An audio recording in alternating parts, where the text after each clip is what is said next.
I have to keep reminding myself, like, we are spoiled on Batman now. Like, we've got Mm-hmm. so much good stuff. And at the time this came out, it was huge because I don't think there was a live action Batman anything before this.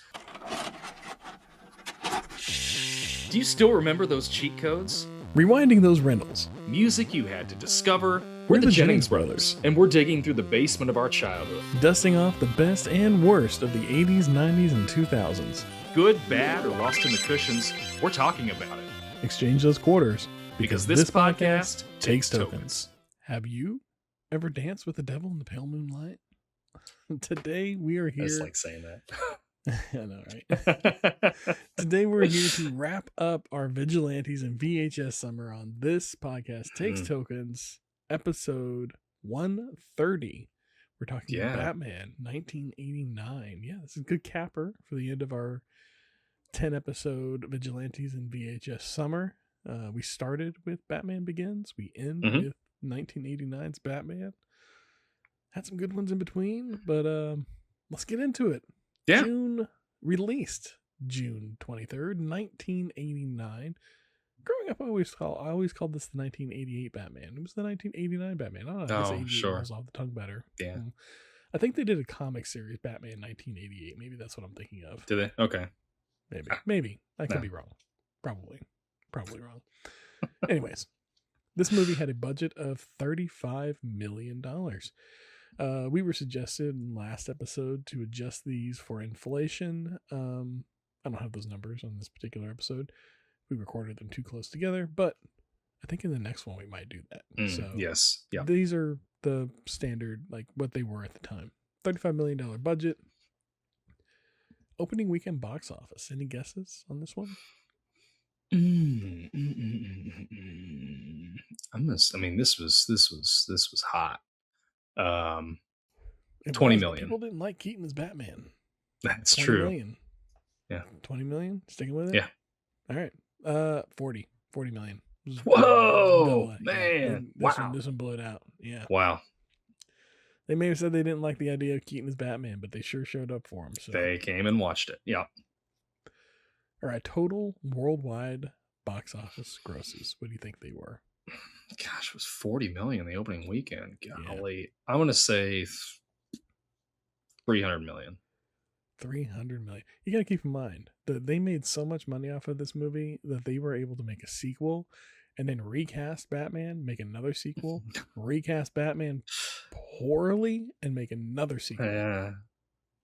400 million. Wow. Golly. Yeah. Man. Yeah. So more than 10x their investment. That's good. That's good.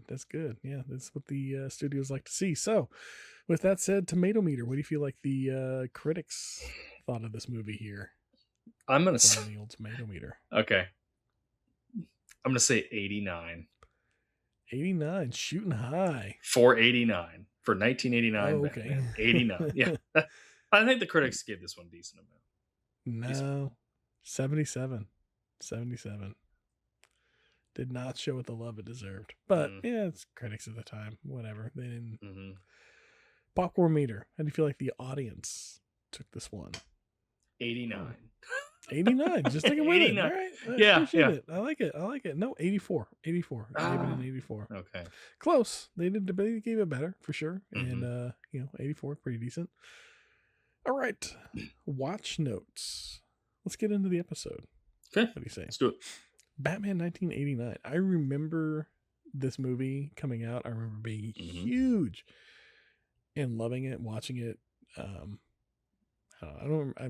owned it. I don't know if it was given as like a present or what, but I think it was this VHS out for sure. Because I had it too. I had the VHS as well, and I watched it often.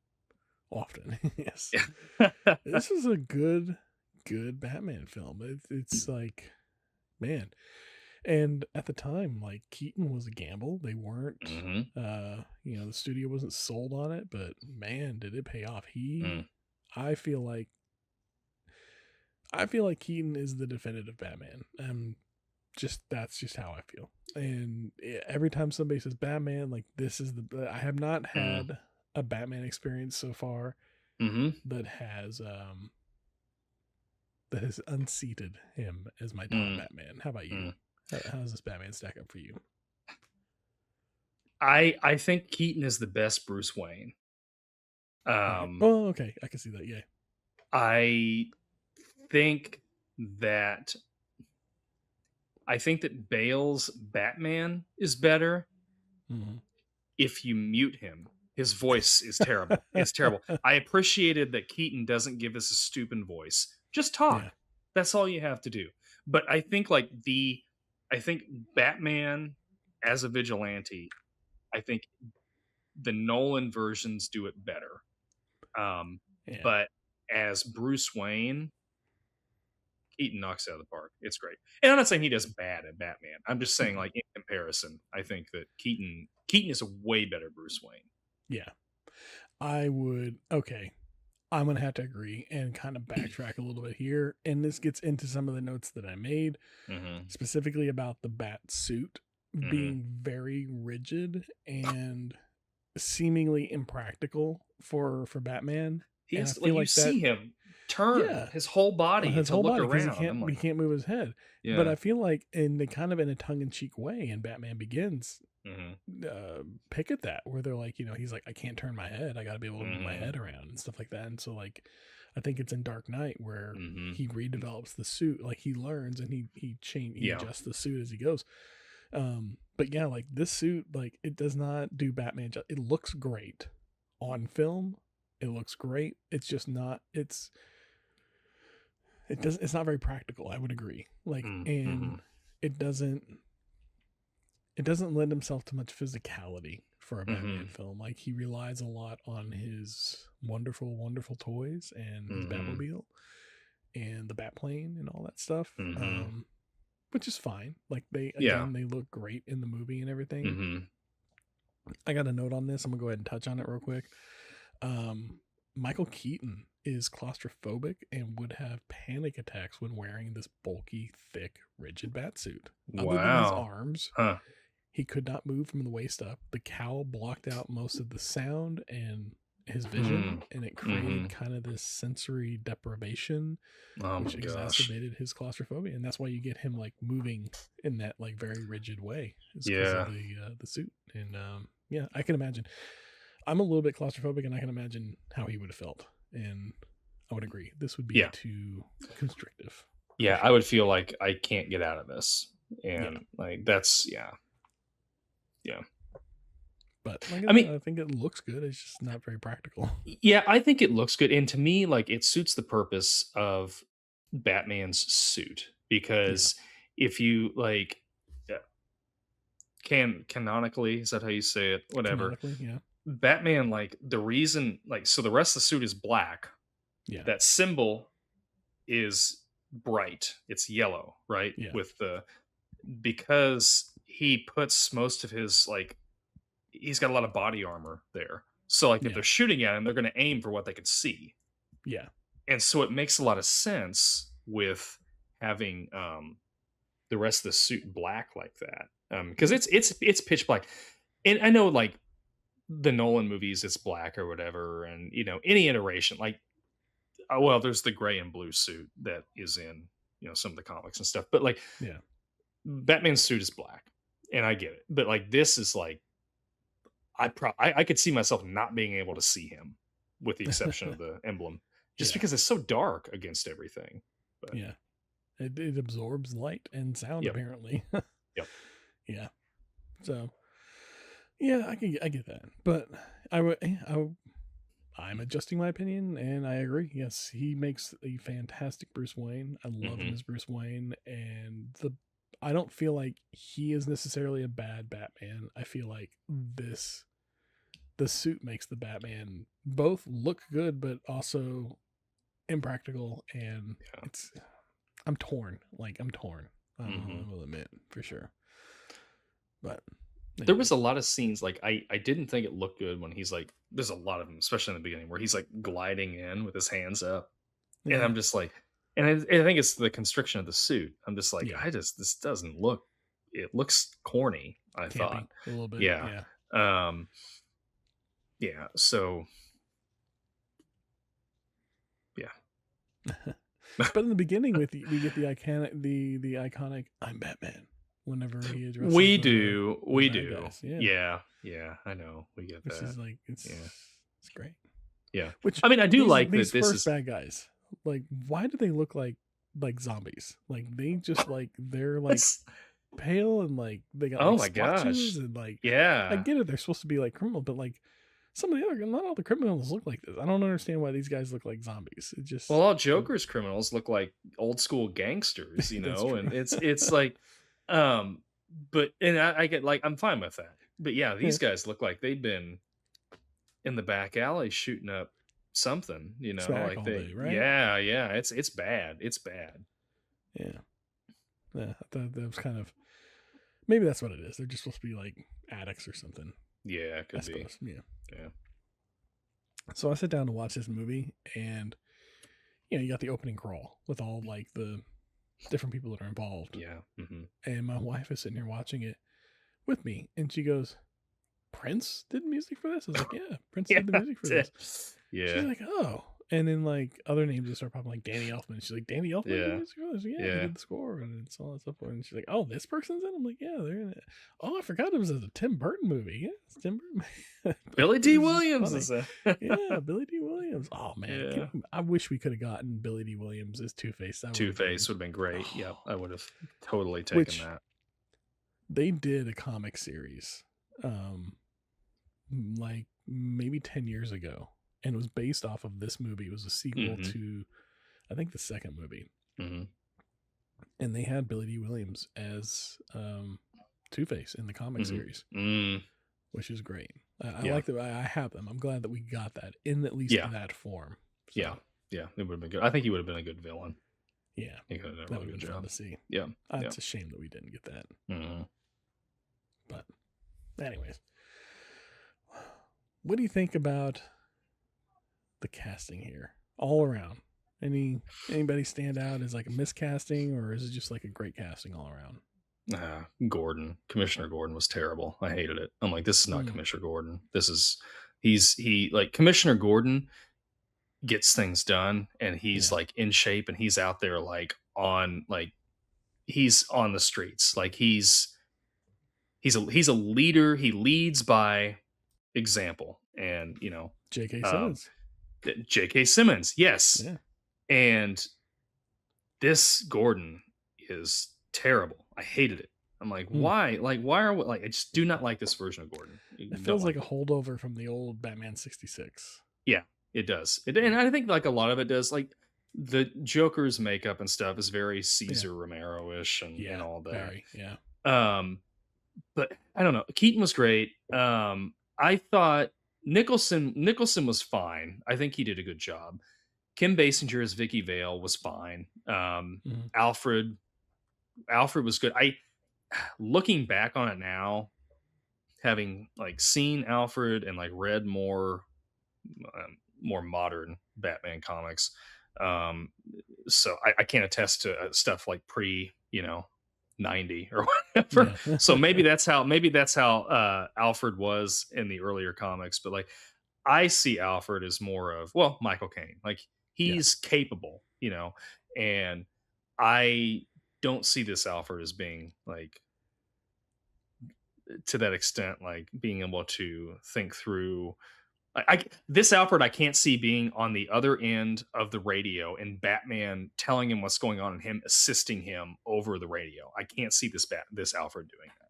That's what I'm getting at. Absolutely. Yeah. And the first time I saw this movie, like watching these movies originally, I remember thinking, "Oh, this is a great Alfred," and then watching him get recast, I was like, I don't know, like that's not the same Alfred. That's not the Alfred I grew up with. But yes, after getting used to him in the comics and learning about his history and like that he comes from like military service and all this other stuff, so he's got like a background that lends itself to being an ally of Batman, not just the man in the tower, but also being out in the field to some extent. I would agree. I think Kane's Batman or Kane's Alfred is better in retrospect. Mm-hmm. And I like even Jeremy Irons' Alfred Irons, is really good too. I like it. Yeah. I like it. Yeah. I definitely believed him over all of them. Mm-hmm. Maybe it's just because, watching him in Die Hard, but I believe that could be. Yeah. Yeah. I don't know. I this Alfred, like he's fine. I like he's good as clearly he's like if I need a butler, this is the Alfred that I'm going for, because this, and he takes care of, like, he's very fatherly, and he takes care of Bruce and stuff like that. But yeah, he's not going to be a lick of help if Bruce is in a situation and he's like, Alfred, I need you to I need the Batmobile now, or I need you to do this or whatever. Alfred's, what do I do? Like, yeah, exactly. Like, this Alfred's not going to be able to help with any of that. And I think that's like a product. I think at the time, this is what Alfred was. I feel like through the 90s and 2000s, Alfred developed more as a character as like comic books developed and started really diving into those ancillary and tertiary characters and giving them backstories, giving them personalities, giving them depth. I feel like Alfred developed. And at the time, I think this is what Alfred was. But I think the Alfred that we have now is much better and more suited for Batman. This is more of a, like a golden age of comic book. It is. Batman, or Alfred. It is. Yeah, it is. It really is. Silver Age comic book Batman, Alfred. But yeah. Joker's laugh. How did you like Joker's laugh? Did he nail the laugh? Does he have the Joker laugh? I felt like he did a good Joker laugh. Like he's got that, like he kind of like rolls it. Now, I think we've been spoiled with Mark Hamill over the years for sure. But he's Joker through and through. Yeah, it's so good. At the time, like he Nicholson's got like a good roll to his laugh. Like he just kind of like he just keeps kind of trailing. And I dig his performance here. I think for this movie, it services and it does well, and I enjoy his performance as Joker. I don't think it would fit in the modern era of superhero movies, for sure. Not at all.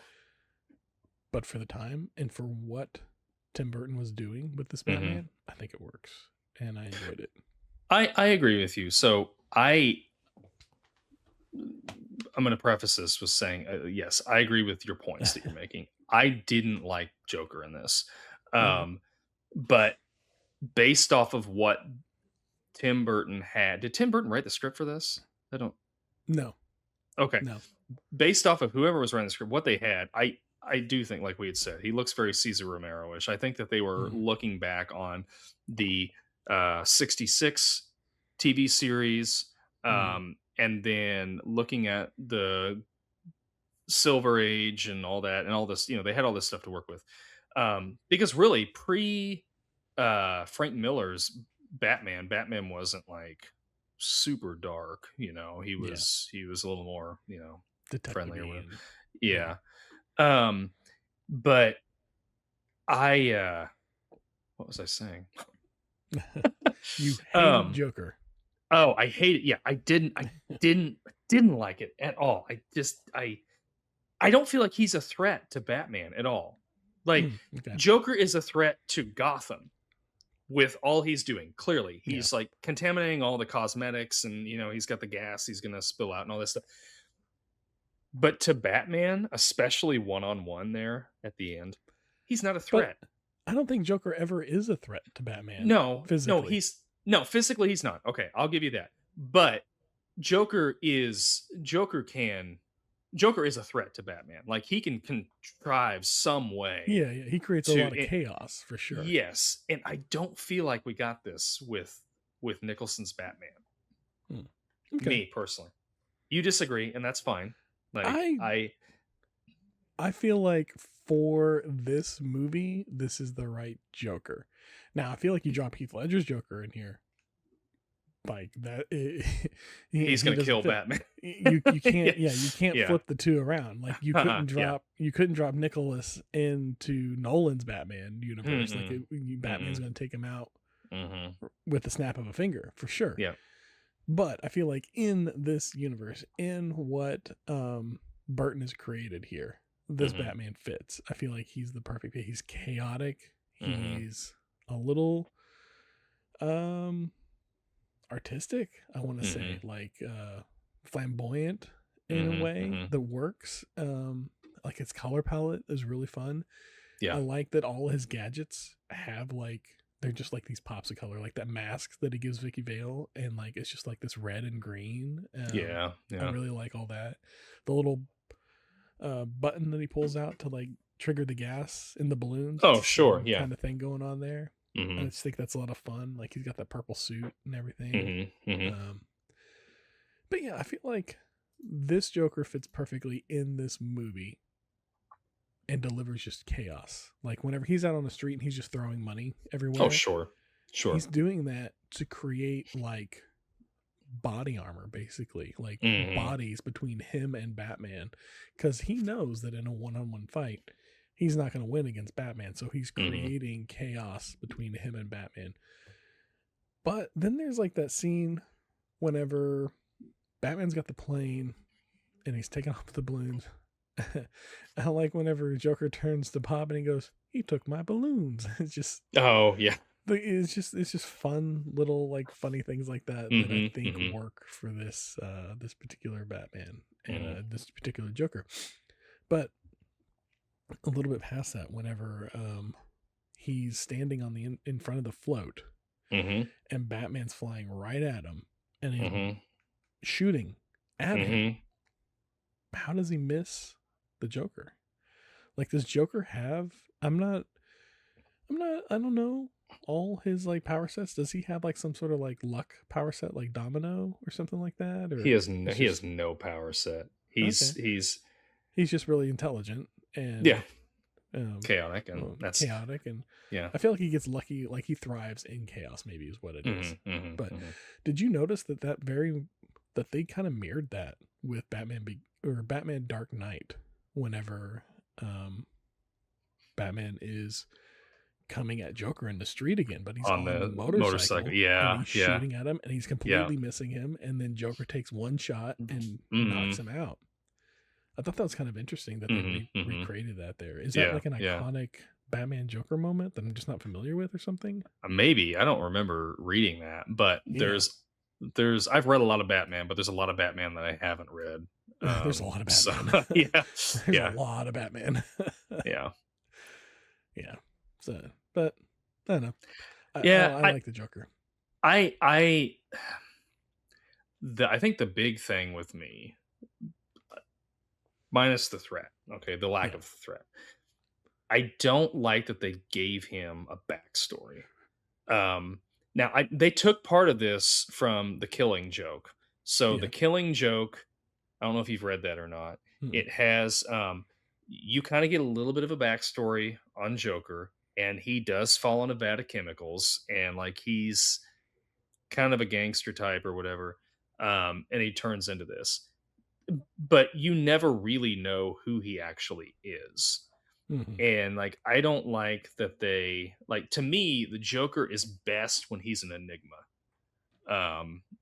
Because I don't know what's scarier than like, you don't know who this person is. You can't like try to find some old police file on him because he doesn't exist. Like, you know what I mean? Like, and I didn't like that they had him be the one to kill Bruce's parents. Like, I didn't like that twist on it either. But they play with that a lot, like in the comics and in the movies. They go back and forth on that. Like sometimes he's the one that killed his parents, and sometimes he's not. Sometimes he is like one person, and sometimes he's another. Like, you know, like his backstory. And I think that's just like the Joker in totality across all the universes is such an enigma that he is not tied down to any one true backstory or anything. And maybe like, I mean, we knew him as Jack, or was it Jack? Jack Napier. Yeah. For the brief little bit before Jack Palance's character has him set up or whatever. Yeah. Which that could have just been an alias. We don't know. That could have Yeah, been, that's like, true. That's true. You know, he could have some other backstory. He could have been an orphan or something. We don't know. The guy that shot and killed Wayne's parents, maybe he heard Jack deliver that line at one point and he was repurposing it. Like, yeah. But then again, I think his partner says, like, "Come on, Jack, we got to go," or something like that. Yeah. So I don't know. I'm trying to defend it, but I really can't. No, and it's fine. Agree. Yeah, there's certain things, but at the same time, like, Joker doesn't have a definitive backstory, so no, they don't really have anything to work off of. He doesn't, and I know, like, they've got a little mini series. It's like the 3 Jokers, and basically, it's, you know, that's why we have the laughing, funny, like this Joker. That's why we have the chaotic, like really chaotic Joker. That's why we have, you know, this other Joker over here. But yeah, I don't know. I have to keep reminding myself, like, we are spoiled on Batman now. Like, we've got so much good stuff. And at the time this came out, it was huge because I don't think there was a live action Batman anything before this. And I know Batman it was 66. Big. And well, yeah, Batman 66. And then the old black and white movies. I think they did a couple black and white movies too. Yeah. But there was nothing like this. Like, this was dark, and this was like, oh, this is, you know, so I get it. Like, for the time, this I would have been excited to watch it when it came out, I'm sure. Absolutely. I mean, I was like 2 when this movie came out, so like I wasn't excited when I was 2, but I remember having the car. I remember having the Batmobile. Yeah. Yeah. Oh man. So the Batmobile, is this the best Batmobile in all? It's the really movies? Good. It's really good. It's so iconic. It's really good. Yeah. I like it a lot. And I think it's like they built it off of like a Corvette, I want to say. Is that right? Okay. Something like that. So yeah, like, man, it's just this is my favorite. It's impractical, but it's my favorite looking Batmobile for sure. I think my favorite practical Batmobile would have to be the crawler from Batman Begins. Oh, sure. Yeah. The Tumbler. Yeah. The Tumbler. Yeah. That's probably the best, like the most like, effective Batmobile. Like, it's true military, whatever. Yeah. But this is the best looking. It's the slickest. It's my favorite by far. Yeah. For sure. Yeah. I wish I would have gotten it whenever they did the big Lego set for it. Oh, did they do one for that? Wow. That's cool. They did. Yeah. Like the one that's like 2 feet long or something like that. Oh my gosh. Wow. Yeah. That'd been fun. That would have been awesome. I mean, they got it now. Like, you can get it. They did like a shorter, I don't think, like a 9-inch scale one. And they've done like this Batmobile, the Tumbler, and one of the other Batmobiles. I can't remember the other one. They did like 3 different Batmobiles. Yeah, and this was one of them. So maybe it was the 66 Batmobile. No, it wasn't the 66. No, it wasn't that one? Okay. No, it was another one. I can't remember the other one. Maybe it was the one that Pattinson drove. Maybe that's the one that they... Oh, yeah. Okay. Yeah. Gosh darn it. Okay. That's my favorite Batman, Pattinson. Really? Oh my gosh, he's like full on detective. Like, that's my favorite Batman. That I'd forgotten about that one. There we go. Not my favorite Bruce Wayne. Pattinson's Bruce Wayne's okay. Like, it's fine. Yeah. But the suit looked awful though. Yeah, the suit didn't look good. It's really good. It's a good movie. Have to watch it. It's good. Watch it. And there's a new one coming out. Like, it's good. With Pattinson again? Yeah. Wow. Okay. I can't remember who the villain's going to be in this one, but like, they did the Riddler correctly in they did Pattinson one. What's his name? Paul Dano. Which, I would like to see him as Riddler. I could see him as Riddler. That'd be good. I like him. So. It's good. You should watch it. It's really good. All right. I might watch that one then. Bruce has been saying that we need to watch it, so maybe we'll sit down and watch it. Yeah. Anyways, where does he get those wonderful toys? That's okay. So that's something that I'm curious about. Like, it makes sense in obviously the Nolan verse. Like, he's got, he gets all that stuff because Wayne Tech. And I know, like, in the comics even, he's got some martial arts training. Like, you know, he's got all this thing. Mhm. Like this, maybe he had that, but they never really explore that in this movie. Mhm. Um, and I guess that's okay. Like we don't really get an origin story for this. We know like Batman is just beginning Yeah. because like, you know, the police don't really know, like they're talking about him and, you know, like, oh, the Mhm. beginning, you know, they're like, oh, maybe it's the bat. Oh, there's, you know, what are you talking about? The bat, you know, or The whatever. bat. Yeah. I will say that's one thing I think they did right with this movie. Mhm. Well, not that they did a lot wrong with it, but one of the things I really liked about this movie is they did not spend a whole bunch of time on exposition and explaining who Batman Yeah. is and where he comes from, and they don't even get to his origin until like halfway through the movie, and then it's like little flashbacks here and there. You don't need it. I think that was well thought out. That was well done. Like we didn't need it, and they didn't do it. They didn't beat us over the head with his origin, which I appreciate. Yeah, that was a good touch. Yeah. See, I don't know where he's getting his tech from. I have no idea. I Yeah. did think it looked really good when he's got Kim Basinger and they're driving. He's bringing her back to the cave, and they're driving super fast down that road, and you see the side of the mountain, and then they just go right through it, and like you know the door, like that was cool. The Batcave looked cool, I thought. There wasn't a whole lot in there. And I don't really, No, I think it's a little impractical to like where they're parking the vehicle at, because like you're just going to drop off a sheer cliff if you accidentally hit it in, you know, drive instead of reverse when you're trying to get out of there. How many times do you think Batman's done that? Yeah. Alfred, get the crane again. I went over the edge. Yeah. I would agree. That was one thing I was good. thinking about the whole time watching this movie is like, where's he getting all this stuff from? Like, you got to kind of suspend disbelief with this one on that, because like it doesn't make any sense. It's all like the Batmobile's so polished, so well put together. Like somebody has to have, like, he's not doing this all on his own. Yeah. There's no way. But yeah. And then he kills in this movie, and I don't like that. Like I forgive the Joker thing. I don't think he was intentionally trying to kill the Joker. He was just trying to keep him from going. Oh, do you think so? Like whenever he faces off with the Joker, he says, "I'm going to kill you," doesn't he? Or he says something to that effect. I think up in the bell tower, he says something like, "Maybe he does. I have to kill you, or I'm going to kill you," or something like that.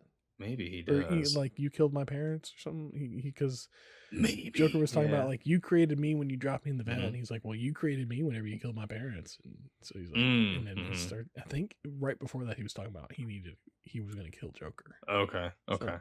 Well, then there's that, and then the guy, when he gets thrown down like against the bell and then falls, and the henchman's like looking over, and he comes up and like grabs him with his legs and then throws him down the, you know, down the bell tower. Like, that guy's not surviving. And how freaking tall is that bell tower? Like, it's so big. But I'm like, and I know like the beginning of Batman Returns, I remember watching it and I turned it off because like it was a couple of years ago when he like straps the bomb to a guy and he drops him down that manhole and it blows up. He's smiling as he walks away. I'm like, Batman has a no kill rule. Now, do I think Batman's no kill rule is I think it's dumb. But I mean, because literally, well, like this movie, I guess, just Joker's such a threat, just kill him, and then you don't ever have to worry about him again. But the character doesn't want to kill because of like what happened to his parents. So I don't know. I don't like that he kills in this movie. I just don't like it. I think I overlook it, or I don't notice it, because he's not like, I think it's that he's not putting a bullet in somebody's head, killing them. It's happening off screen almost. It's as consequence to sequences that he sets up, like with the bomb on the guy. Like, the guy can take the bomb off, sure, but he's not. Like, he's getting blown up. The guy falling down the tower, maybe he could grab a ledge somewhere. Not happening. He's falling down the tower for sure. Yeah, but I can concede Batman is a no kill, and there's a little more. He's crossing that line a few times. Yeah. What about the guy that was like the reporter? Yeah. Like, I don't understand. Like, I don't remember. Maybe he is in the comics. I don't remember. But like, it was really. I felt like really strange. Maybe they were just trying to have him in there for comic relief. But like when he I think that's walks what it in was. and he sees Vicky Vale's legs and he's like, "Hello, legs," and I'm like, "What is this?" Like, I don't know. I don't know. That guy kind of got under my skin a little bit. What's He all this definitely about didn't the bat? fit. Yeah. Yeah. I would agree. He felt like comic relief being Hmm. inserted, and Hmm. it didn't fit for me either. Hmm. Like it Hmm. was fine, but like anybody else could have done that part, and I would have been okay with it. Like, Yeah. man, I didn't need him. Hmm. Speaking of the reporters, did you notice the Bob Kane cameo we had in this Oh, movie? was he in there? He wasn't in there, Okay. but that sketch artist that hands the reporter the drawing Hmm. of the man in the suit as a bat, Hmm.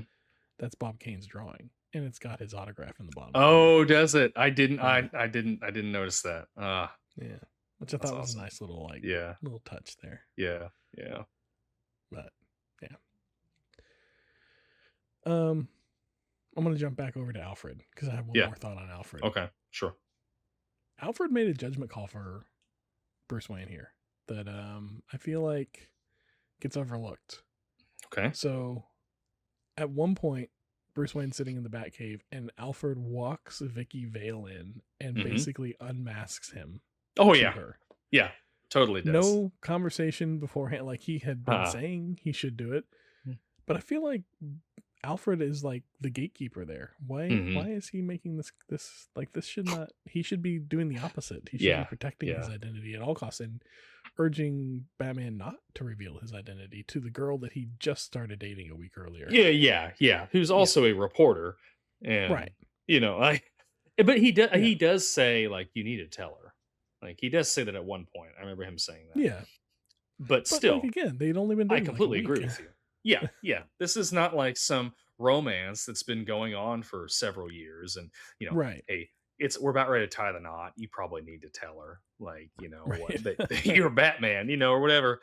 Yeah, I don't know. I guess I don't know. I don't know. I'm thinking.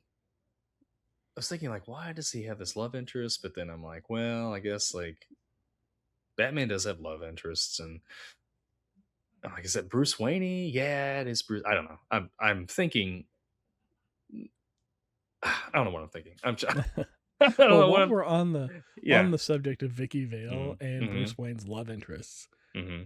is she the greatest love interest of Bruce Wayne's, Batman's? And who, if not, who? Because I tell you right now, it's not her. But You who talking do you think about is his?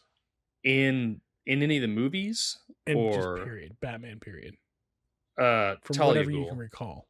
Talia Talia Ghul. Ghul. Yeah, Okay. yeah, because she's they have a child together. They have Damian Wayne. True. Yeah. So Yeah. I would say because that's a thorn in his side. For, not Damian, but like just she keeps recurring and just I don't know, that and Roz, and I think that's the greatest love interest because it's very complicated. It's like, oh, like So the I one care that for this causes him the woman. most pain. Yeah, like I care for this woman. We have a child together, but then there's like all this, other stuff that goes along with it, and yeah, physically Yeah. and mental pain, I guess. I gotta go with Catwoman. Selena Kyle. I think Mm-hmm, that's like the mm-hmm, two of them together. That's the mm-hmm. best Yeah, match for the Bat. I feel like, yeah, yeah, especially she turns that good leaf and everything, and yeah. she I think that she's the best. Mm-hmm. But that's more recent. Like they got married, Yeah, like, what 5-10 years ago or something like that in the comics. something I don't know like if they're that. still Yeah, together. I don't know where that's at now, but currently not in the continuity that I have read, so but I don't know. it's been rewritten 10 times Yeah, since then, I'm sure. mhm, So yeah, yeah. well, Yeah, I don't know. I like Rachel quite a bit too. I know like Rachel, yeah. like that love interest kind of fizzles out, but it becomes a really strong friendship. But I don't know. I like that. I don't know. He's got a lot of good love interests, I guess. Yeah, Batman, Yeah. playboy, philanthropist, Mm-hmm. billionaire, or whatever Yeah. he calls himself in the Batman Begins. Yeah. Mm-hmm. Well, I don't. Okay. Did you catch the post-credit scene in this one? There was no post-credit scene in this one. There's no post-credit scene in it. There's none. There's none. You can't tell me there's no, post-credit. No post-credit scene. Okay, no, there's none. You can't tell me that. It's 1989. They don't know what that is. But you do get a lot of great Prince throughout the credits. So there's that. I'll tell you, I have never been a Prince fan. I appreciate what he did. I appreciate that he was a very good musician, and I will give him that. And people that like Prince, that's great. That's fine. They like him, and I'm glad that they like him because he obviously has made music that resonates with people and they enjoy it. But I am not one of those people. Like, I've tried listening to Prince, and I'm like, I just don't get it. I just don't get it. It's not for you. It's fair enough. Yeah. You're always more of a Wings and Eagles fan. Yeah. Well, I got a little bit more. Do you got anything left? No, I don't have much left. You're tapped out. Okay. Well, I'm tapped out. Yeah. Give me some fun facts. Give me some interesting stuff. Go through some fun facts here. Okay. My first series of fun facts have to do with Prince and his involvement in this movie. Okay. Prince has 9 songs on this album. I don't doubt it. Prince became obsessed with the film when he visited the set during pre-production, and he spent 6 weeks in the studio and wrote 9 tracks for the album that became the movie's soundtrack. Originally, the soundtrack was going to be Prince singing all of the villain songs and writing all the villain songs, and Michael Jackson was going to do all the music for the heroes. And it was going to be the two of them on the album together, which would have been interesting. That would have been very interesting. I would have taken that. But Michael Jackson ended up backing out. It fell through, and Prince ended up doing the entire album all himself. This became Prince's 11th studio album, the Batman soundtrack, because it's all Prince music. Prince, which is incredible. Sorry, it's incredible. Prince is like he did all the stuff. Like anytime when he records stuff, he played all the instruments. He produced everything himself. Like I said, Prince is an amazing musician. Okay. Prince got so into the movie that he created an alter ego just for producing this music. Called Gemini, which is a Two-Face inspired character that is half Batman and half Joker. And if you want to see Prince Gemini Prince, check out the Bat Dance music video. You will see Prince as half Joker and half Batman. And it's a lot of fun. Okay. Prince only handled the soundtrack. Danny Elfman wrote the score, but almost didn't. Early on, the producers of the studio wanted the two, Danny Elfman and Prince, to collaborate on the entire movie. And Elfman, a huge Prince fan, knew that this was going to result in him having to compromise and getting relegated to the backseat, essentially. So he just walked away. He said, you know what? I'm going to let Prince handle it. I'm not going to have anything to do with it. And walked away. After a couple weeks, Tim Burton fought back with the studios and said, no, Elfman needs to come in and do the score, which at the time, Elfman wasn't known for much more than Oingo Boingo and hadn't done a whole lot of industry work in film. So the studio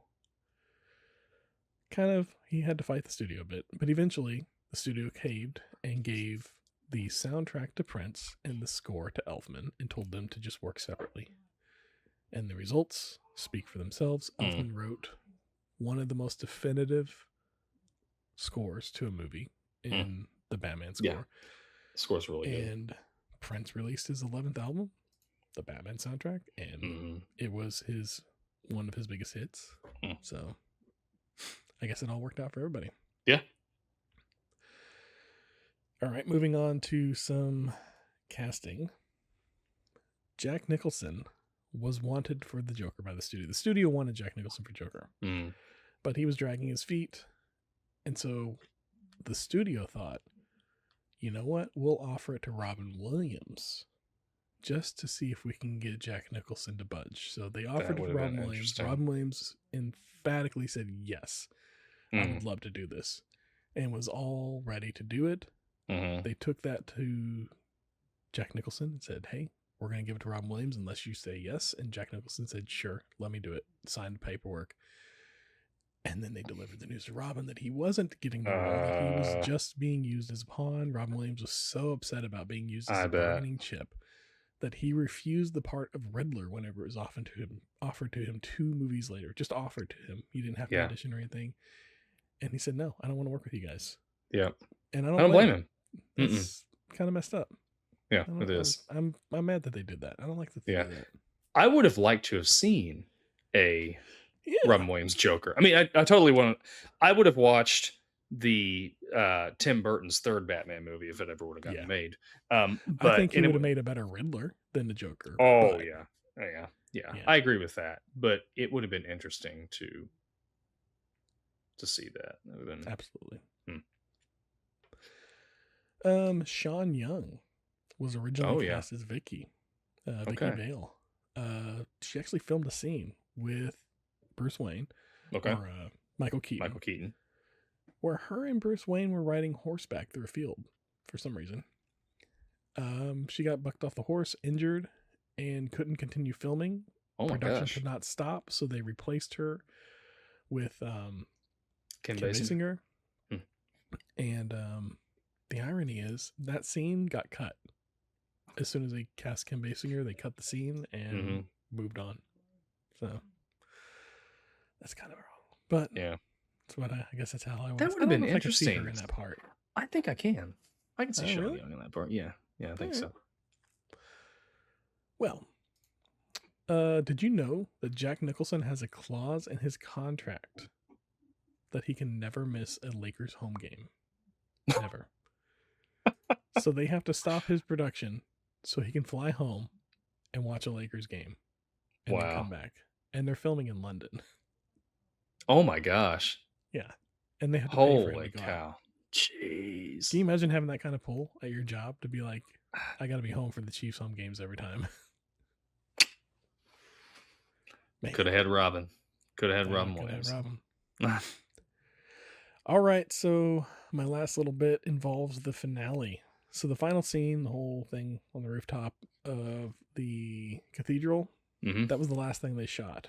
And a lot of it was kind of made up on the fly and was written around this really expensive set piece, this passion project that the producer John Peters spent over $100,000 of the budget on to build this cathedral rooftop set. Like it was like 38 feet high, like crazy. It looks good. I do like it. Yeah, it looks good, but it was impractical for what they didn't need that. It was supposed to be like a flat rooftop originally. Okay. So Vicky Vale was also supposed to die, shot by Joker.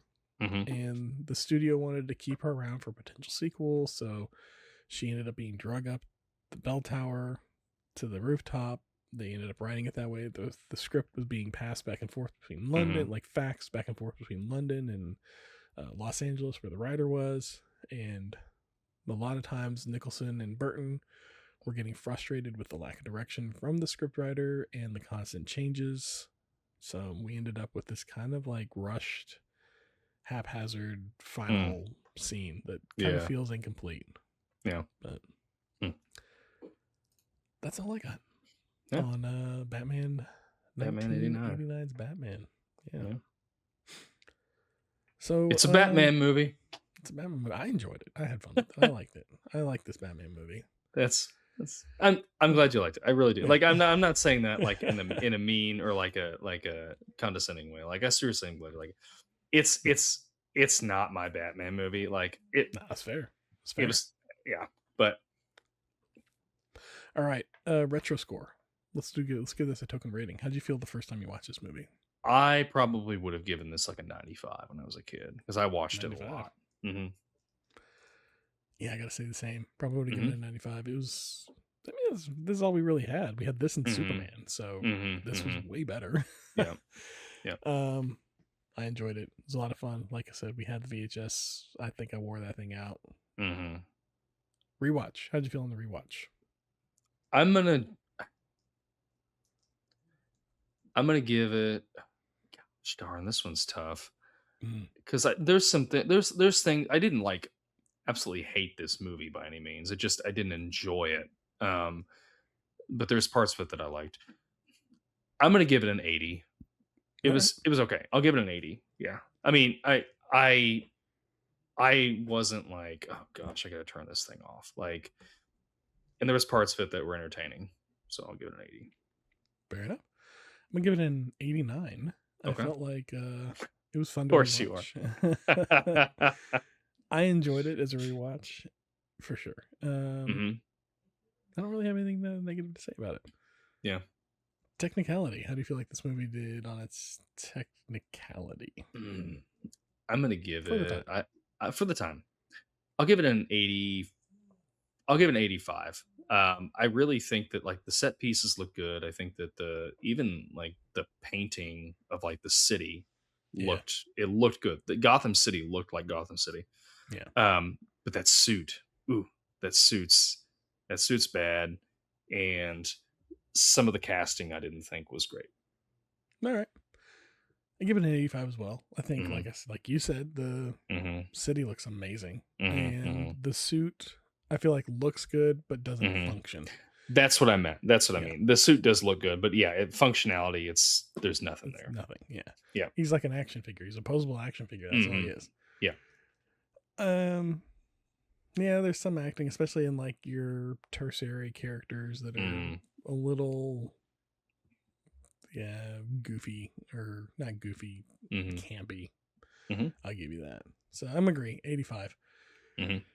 Rewatch. How likely are you to rewatch this one? Probably like a 70. 70. Yeah. Bump it up to 75. 75. 75. Yeah. All right. I give it an 80 for rewatchability. Okay. Yeah. Like, I've seen it enough that like I don't need to rewatch it anytime soon. I enjoyed rewatching it. And if it comes up, I will definitely watch it again.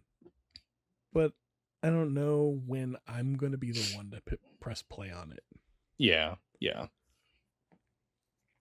All right, that gives Batman 1989 a token rating score of 83.77. It's okay. Too bad. We should have figured out ahead of time how do we get an 89 rating, and then just kind of fudged our numbers. I think we all got to give it hundreds. Yeah. Hundreds no, like I was excited to rewatch this, and I'm glad that we rewatched it. It just didn't turn out the way that I remembered it. So, but that's okay. That's what this podcast is about. So I'm considering Batman Returns as a Christmas movie this year. So okay. I can be mad about the very first part where he drops a guy down a manhole with a bomb. I'll just get over it. I could pick the one with Arnold Schwarzenegger as Let's watch Batman Returns. All right. Last week I left you off with a Would You Rather for the Retro Ramble.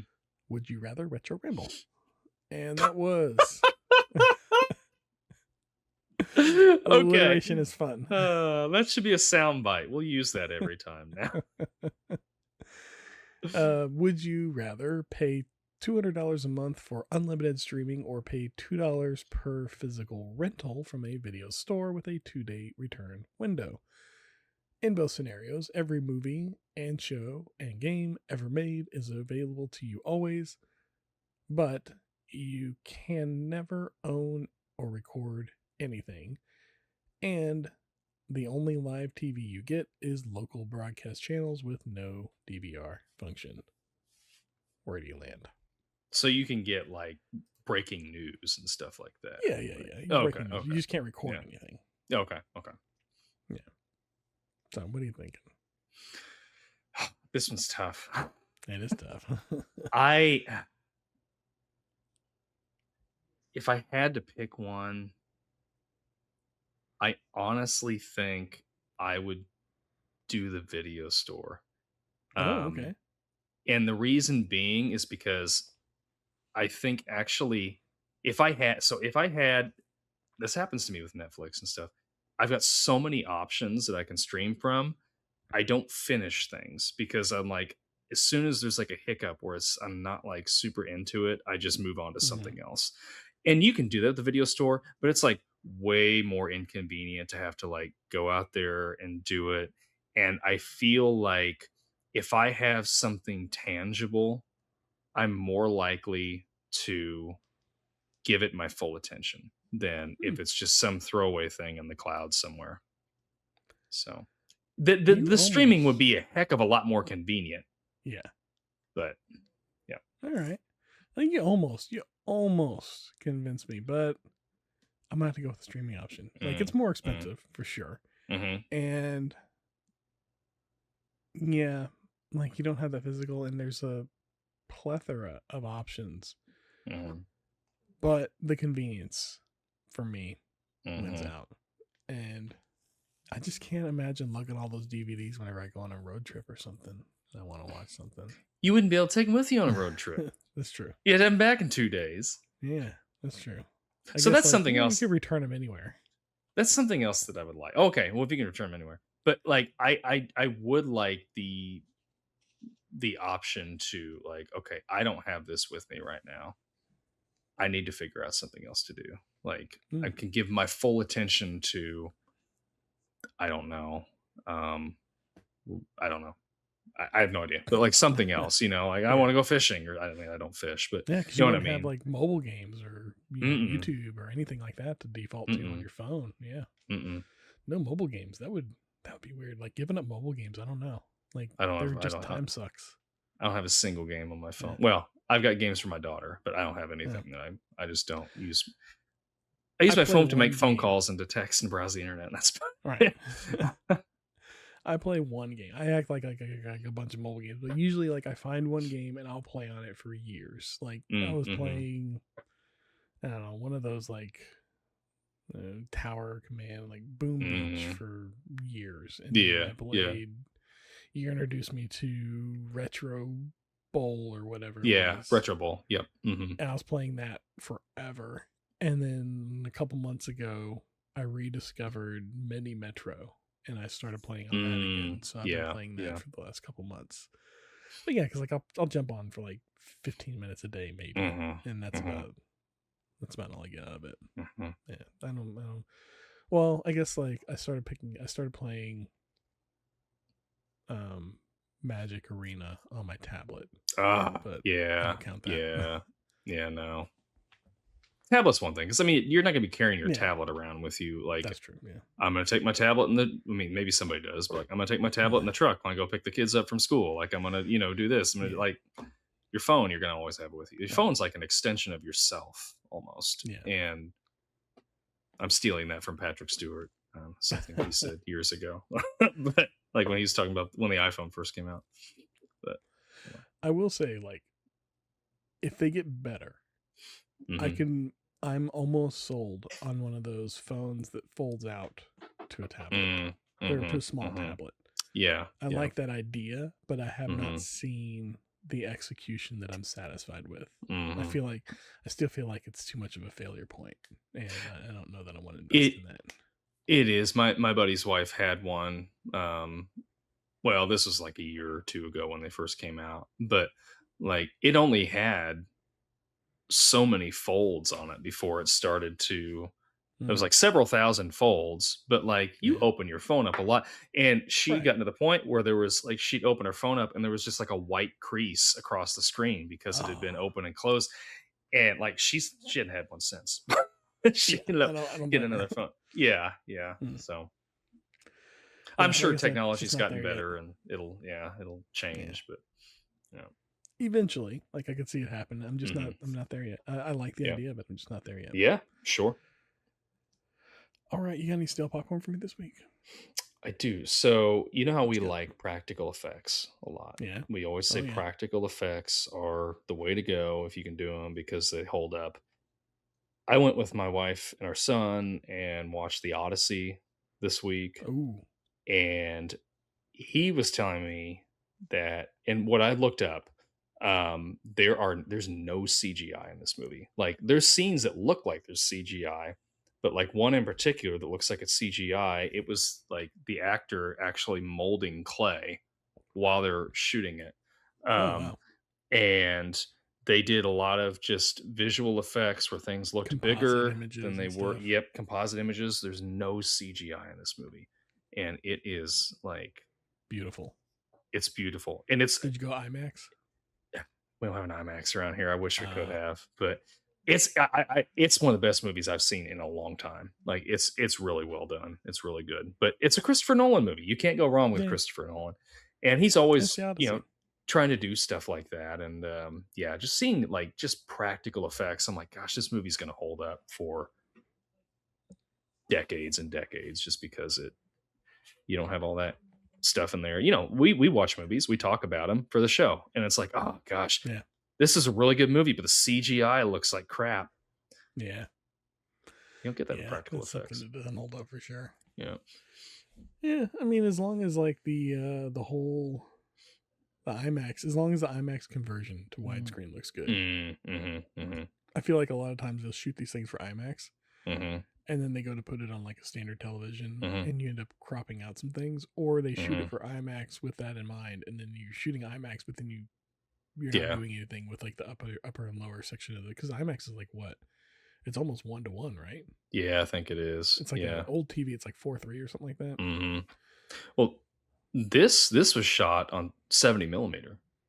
So yeah, and which I guess like I've heard that's the way to see it, but there's only like 5 theaters in the United States that can show it like that.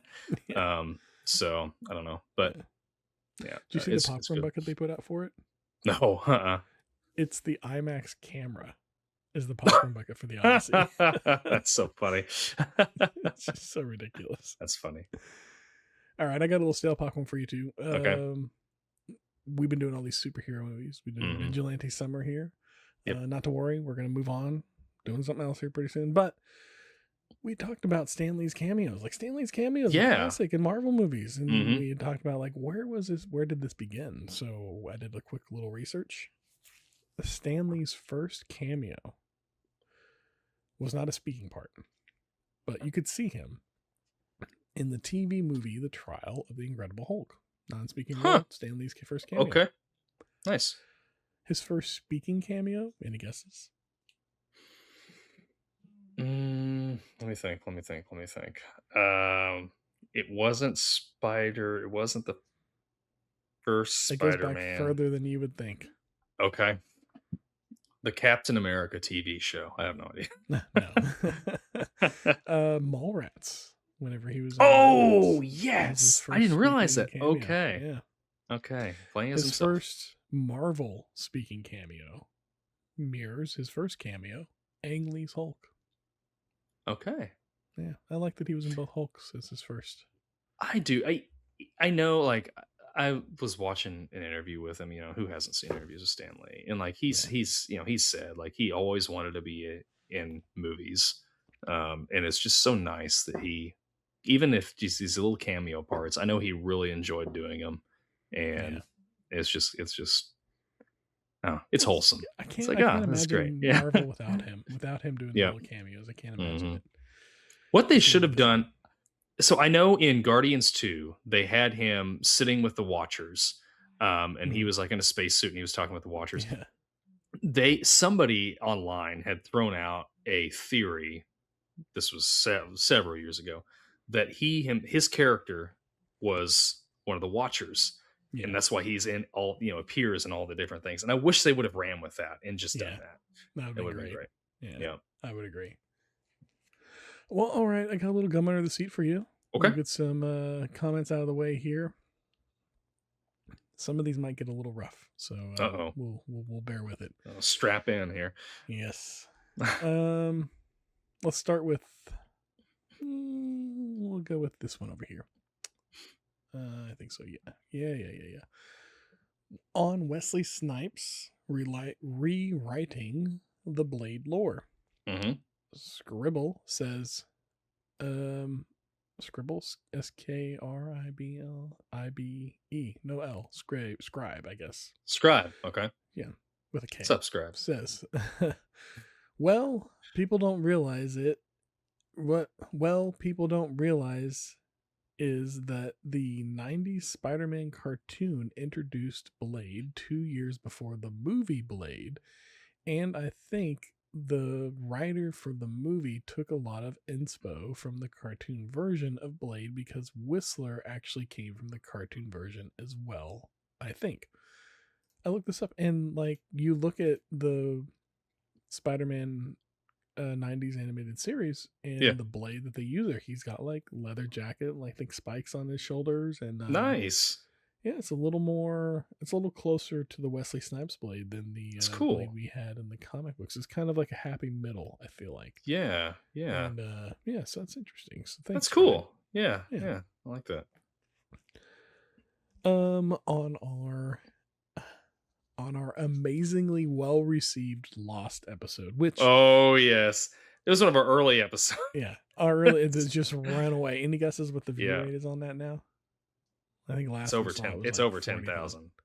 Yeah. Oh, it's over 40,000 now. Yeah. No, it's at 67,000 now. What? Yeah. My gosh. Yeah. So it's still going. Anyways, we got a comment over there. Abo Yaman T9Q says, heart, laughy face, heart. So, thanks. That's all. Yeah, appreciate that. Thank you very much. Yeah. By the way, fun fact, Hellboy is now our number 2 episode at 1,600. So wow. Okay. Nice. Yeah, that was a more recent one. That was for this Vigilantes and VHS Summer. That's right. Yep. All right. I'm gonna do a few from our Superman episode now. Okay. On Superman reversing the spin of Earth, Elemental Cobalt 1 says, it still boggles my mind that people think he turned the world backwards. Bro traveled faster than light. He left the atmosphere so he wasn't limited by the friction of air. The planet moved backwards in time because time was moving backwards. This is not hard to grasp. They're right. An idiot talking on a podcast at this point. I'm not sure what that last part seemed to fall apart, but that's what the words are. Okay. I had to respond because I've actually watched the movie with director's commentary back whenever I bought the box set, whenever they came out in like 2000. And Donner addresses this directly.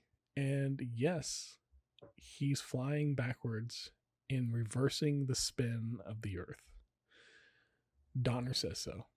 The director says that's what's happening, is he's reversing the spin of the Earth. I'm sorry, but that's just how that happened. and it, to further cement it in the sequel, Superman 2, this happened, like they repeated this. And Donner addresses it again. Yes, he's spinning the Earth backwards, and he's doing commentary with I think the writer or somebody else. And the other person says, well, like, wouldn't all the people just like fly off into space if the Earth suddenly reversed in rotation? And Donner says, yeah, but like it's movie magic, so we ignore that. Fair enough. Donner says so, and he's the director. Energy Dude 1 says, I think the thought was that he himself was flying faster than the speed of light, which in theory would cause him to travel from his perspective. From his perspective, the Earth spinning backwards was not happening in actual time, but for him, it would appear to be spinning backwards. I know I sucked at putting my thoughts into words, but that's it. I reiterated the same point. A little nicer there, but... Which, I think, like, I like that theory. Like, that's fine. So yeah, there's that. But if Donner said it was that way, sense. Yeah, it does. That he was that he was just traveling faster than light to go back in time. That I like that theory better than what we got. Reversing the spin of Earth. Yeah. So I don't want to argue with, what was the listener's name that wrote that? I'm sorry. Energy Dude 1. Energy Dude 1. That's a great theory. And like, I agree with you. If I were writing it, that's the way I would have done it. Like, it's stupid that Donner's like, hey, let's I'm just going to spin backwards. Spin the world that's backwards. How time travel works. Yeah. Yeah. Back on our Superman the movie episode, Legion 208 says, just a note, sometimes it's hard to hear Derek, me, speak, and my volume is all the way up. I was born in 76, and Superman 2 was the very first movie I saw at an age to remember. It never bored me, because at the time, I had no expectation of what I would see. It might have been my first true introduction to superheroes. I had a crush on Clark Kent, Christopher Reeve, so I was okay with him playing the waiting game. Maybe because of the age I was introduced to it, I can still watch this from the beginning to the end and enjoy it. And that, I apologize for the volume. We're working on it. I'm trying to get that straightened out, but like StreamYard does this weird thing where it adjusts our volume, so we hear each other just fine. But then when I go back and I watch the live, the volumes don't always work out right. But whenever I edit it and put out the proper podcast, everything's leveled off and it should be good. So I apologize for that on the live, but I'm trying to get that sorted out. It's hard because we have to watch it back and then make adjustments and then wait till the next one and make adjustments. So I'll try not to apologize for that too much, but it's a very nice story, Legion. I appreciate you sharing that with us. I like that Superman 2 was your first superhero movie. I appreciate that you can appreciate it. I appreciate it for what it was. And I think that we were talking about that, like in the movie, whenever we were reviewing the first Superman movie, about how at the time, like, this is all you had for superhero movies. So it was probably like an amazing film to watch. And for the most part, it's a pretty good superhero movie. It's got a lot of like practical effects are amazing in that film for sure. And it looks pretty good. I think our issue was more with a little bit with the writing and some of the pacing. Yeah. But I'm going to leave it off with that. We got a few more comments, but I'm going to save them for the next episode. Sure. You want us to get through them faster? Give us more. That's all. I'm just saving them because I don't know if we're going to get enough for the next one. And I want to make sure we have some for every one of them. And I don't want to spend a half an hour at the end of every episode talking about them. But please give it to us. We will talk about them. And if I need to start making cuts, I'll make cuts if we got too many of them. I have no problem with that. Make sure you join us over on the Discord server. We have the Discord server to chat about these movies after the fact, keep the conversation rolling, keep that ball going. You can find a link to that in the show notes. If not there, over on our Patreon, we have a link available to anybody and everybody who's a member, free or otherwise. This has been This Podcast Takes Tokens. We have just wrapped up our Vigilantes and VHS Summer 10 episode series with our Batman episode. What retro ramble do you got for me next week before we walk out? Next week? All right. Now then I'll hit you up with what we're going to watch next week too. Yeah. Okay. What is the dumbest way that you've spent your money? Whether on something or just doing something stupid with it. What's the absolute dumbest thing you've done with your money? All right, I like this one. This one. Okay. Stick with us next week. Come back with us. We're going to be watching Aliens with Sigourney Weaver. The second one. Not the first one. The first one's great. But we're going to say that for a different time. The second one, because I don't think Derek's seen this one. I've seen bits and pieces, but I've never sat down properly and watched it, so I'm stoked. Yeah, we're going to check it out. So, anyway, thanks for sticking with us. Be kind, rewind. We'll see you next week with Aliens. Watch along. That way you can have a conversation with us. And like Derek said, check out our Discord. You can talk with us about any of the movies we've done in the last 130 episodes, or talk with us about Batman 89. Maybe you loved it. Maybe it's the best superhero movie you've ever seen. That's absolutely fine. We'd love to hear your opinion on it. And we'll chat with you about it. So, yeah, we'll see you next week. See y'all.